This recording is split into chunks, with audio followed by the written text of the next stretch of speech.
नमस्कार दोस्तों, मैं हूं नीतीश और स्वागत करता हूं आपका अपने चैनल मिस्टीरियस यूनिवर्स पर। दोस्तों, क्या आप जानते हैं क्या हुआ उस फीमेल डॉग के साथ जिसे अंतरिक्ष में भेजा गया? एक सदी के महान फिलोसोफर सोक्रेटिस ने कहा था कि जब तक इंसान धरती से ऊपर उठकर आसमान की तरफ नहीं बढ़ेगा तब तक वह अपनी दुनिया को बेहतर तरीके से नहीं समझ पाएगा। उन्होंने ये बात तब कही थी जब इंसान धरती से सूर्य और तारों को घूरता रहता था और सोचता था धरती दुनिया का केंद्र बिंदु है, यानी सेंटर पॉइंट है। समय बदलता गया और इंसानों ने आसमान की तरफ उड़ना शुरू किया। इंसानों ने आसमान में उड़ने के सपने को लेकर कुछ ऐसी मशीनें बनाई जिनसे उनका ये सपना सच हो गया। दोस्तों, आप जानते हैं अंतरिक्ष की कोई सीमा नहीं है। साइंटिस्टों ने शुरू से ही जानवरों पर टेस्ट किए हैं, इसलिए उन्होंने अंतरिक्ष में इंसानों को भेजने से पहले जानवरों को भेजा। पहली बार अंतरिक्ष में एक फीमेल डॉग लाइका को भेजा गया। फीमेल डॉग लाइका, जिसे पहली बार अंतरिक्ष में भेजा गया, उसका जन्म नवंबर 1954 को सोवियत यूनियन यानी कि रसिया में हुआ था। लाइका सड़कों पर घूमने वाली एक आम फीमेल डॉग थी जिसका अपना कोई घर नहीं था। सन 1955 को सोवियत स्पेस प्रोग्राम के एक इंजीनियर ने उसे उठा लिया था और उसे सोवियत स्पेस प्रोग्राम स्पुतनिक 2 के लिए चुना गया था। दुनिया को अपनी शक्ति का प्रदर्शन करने के लिए सोवियत संघ ने इस मिशन को बनाया था। ये वो समय था जब यूएसए और सोवियत संघ एक दूसरे के दुश्मन हुआ करते थे और वो दुनिया को ये दिखाना चाहते थे कि स्पेस रेस में उनमें से बेहतर कौन है। स्पेस रेस में अपने आप को बेहतर साबित करने के लिए सोवियत संघ ने एक स्पेस मिशन लॉन्च किया था, स्पुतनिक 2, जिसमें पहली बार इंसानों की जगह एक जानवर को स्पेस में भेजा गया था।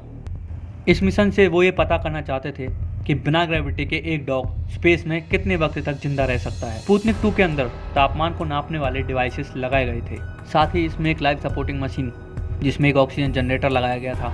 इसके अलावा इसमें एक पंखा भी लगाया गया था जो कैबिन के 15 डिग्री टेम्परेचर होते ही ऑटोमेटिकली ऑन हो जाता था। ये सब इसलिए लगाया गया था जिससे लाइका को कोई परेशानी नहीं आए और वो स्पेस में ज़्यादा समय तक जिंदा रह सके।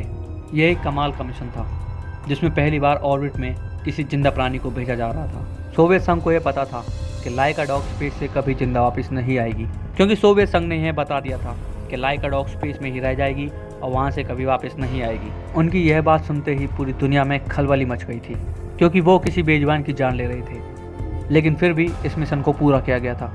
स्पेस में भेजे जाने से पहले जैसे किसी एस्ट्रोनॉट को ट्रेनिंग दी जाती है, वैसे ही लाइका को भी ट्रेनिंग दी गई थी। लाइका को मिशन जैसा फील देने के लिए एक छोटे से बॉक्स में रखा गया था और उस बॉक्स में ग्रेविटी भी नहीं थी। ऐसा करने से लाइका का ब्लड प्रेशर दुगना हो गया और वो बीमार भी रहने लगी। इसके बाद उसे एक खास तरह का फूड खिलाया जाने लगा जो स्पेस में जाकर लाइका का खाना बनता। 3 नवंबर 1957 को सुबह 5:30 बजे स्पुतनिक 2 को लॉन्च किया गया। लाइका को रॉकेट में बिठाकर सक्सेसफुली ऊपर भेज दिया गया। ऊपर जाकर रॉकेट को 2 हिस्सों में डिवाइड होना था, लेकिन कुछ टेक्निकल प्रॉब्लम्स की वजह से रॉकेट 2 हिस्सों में डिवाइड नहीं हो पाया, जिसके कारण कैप्सूल में लगे टेम्परेचर कंट्रोल डिवाइसेस सही से काम नहीं कर पा रहे थे।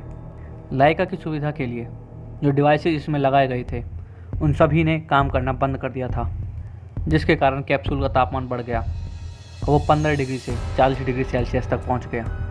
बदकिस्मती से लाइका के पास कहीं और जाने की जगह नहीं थी और वो इंतजार कर रही थी अपनी मौत का, और कुछ ही मिनटों बाद टेम्परेचर बढ़ने के कारण लाइका की मृत्यु हो गई।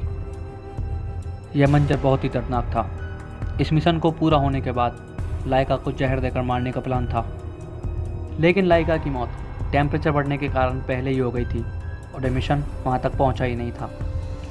पूरे 5 महीनों तक मरी हुई लाइका ने धरती के 2570 बार चक्कर लगाए और प्लान शुरू होने के 162 दिन बाद स्पुतनिक 2 ने पृथ्वी के एटमॉस्फेयर में घुसना शुरू किया और वापस आते समय वो कैप्सूल जल गया और उसके अंदर लाइका की डेड बॉडी जलकर राख हो गई। लेकिन सोवियत संघ ने सबसे ये झूठ कहा था कि लाइका ने ऊपर बहुत अच्छा काम किया और बिना किसी दर्द के उसकी मृत्यु हो गई। लेकिन लाइका जिस दिन ऊपर पहुंची उसी दिन ही उसकी मृत्यु हो गई थी। ये सच्चाई पूरी दुनिया को 2002 में पता चली थी और पूरी दुनिया में लाइका को चाहने वालों की संख्या और बढ़ गई थी।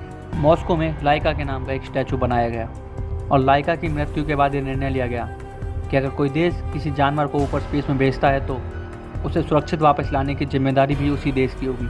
दोस्तों, अगर आपको वीडियो पसंद आई तो वीडियो को लाइक करें, चैनल को सब्सक्राइब करें और शेयर करें।